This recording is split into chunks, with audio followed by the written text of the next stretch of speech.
নমস্কার বন্ধুরা, সম্পাস কুকিং এ আপনাদের স্বাগত। আজকে আমি রান্না করব সেমাইয়ের পায়েস। সেমাইয়ের পায়েস করার জন্য এখানে আমি 100 গ্রামের একটা সেমাইয়ের প্যাকেট কেটে নিয়েছি। চলুন দেখে নেওয়া যাক কিভাবে আমি সেমাইয়ের পায়েসটা তৈরি করি। এদিকে আমি কড়াইতে 2 চামচ মতো ঘি গরম করে নিয়েছি। প্রথমে সেমাইটাকে আমি হালকা করে একটু ভেজে নেব।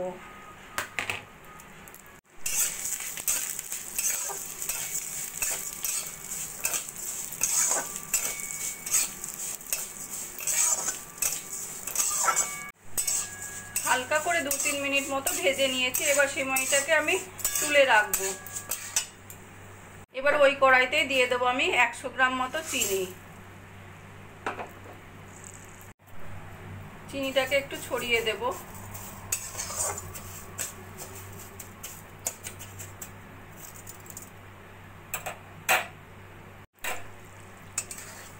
এইভাবে আস্তে আস্তে চিনিটা ক্যারামেলাইজ হয়ে গেলে পরে দিয়ে দেবো আমি 1 লিটার দুধ।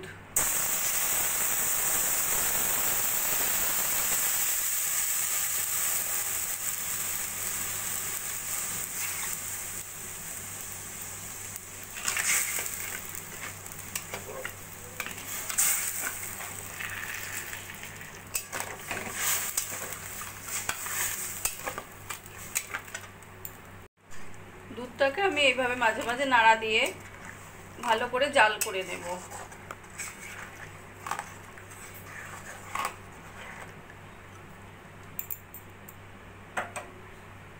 দুধ আমি 3-4 মিনিট মতো লো ফ্লেমে রান্না করে নিয়েছি। এবার দিয়ে দেবো আমি 2টো থেতো করে নেওয়া এলাচ আর ভেজে রাখা সিমুই।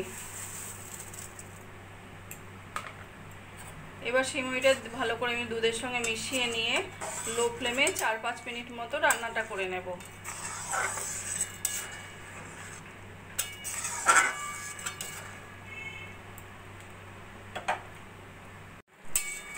বন্ধুরা, আমার রান্নাটা যদি ভালো লাগে প্লিজ লাইক করবেন আর কমেন্ট করে জানাবেন কেমন লাগলো। আর আমার চ্যানেলে যদি নতুন হয়ে থাকেন সাবস্ক্রাইব করবেন প্লিজ।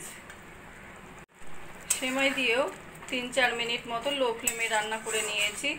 সেমাইয়ের পায়েসটা আমাদের বেশ সুন্দর মাখা মাখা হয়ে গেছে। এবার দিয়ে দেবো আমি কিছুটা কিশমিশ।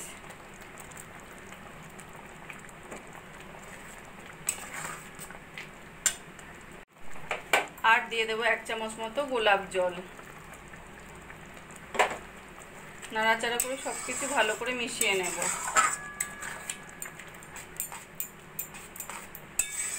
মিশিয়ে নিয়ে এবার আমি গ্যাসটা বন্ধ করে দেব। সেমাইয়ের পায়েসটা আমি প্লেটে সার্ভ করে দিয়েছি। এবার উপর থেকে একটু আমন্ড কুচি করে নেওয়া ছড়িয়ে গার্নিশ করে নেব। আর দিয়ে দেবো কয়েকটা কিশমিশ।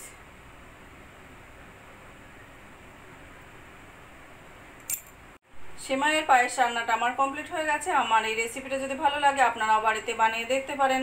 গরম গরম লুচি পরোটার সঙ্গে খেতে অসাধারণ লাগবে। আর কমেন্ট করে জানাবেন কেমন লাগলো। প্লিজ লাইক, শেয়ার ও সাবস্ক্রাইব করবেন। আর যদি ফেসবুক পেজ থেকে দেখেন ফলো করবেন প্লিজ।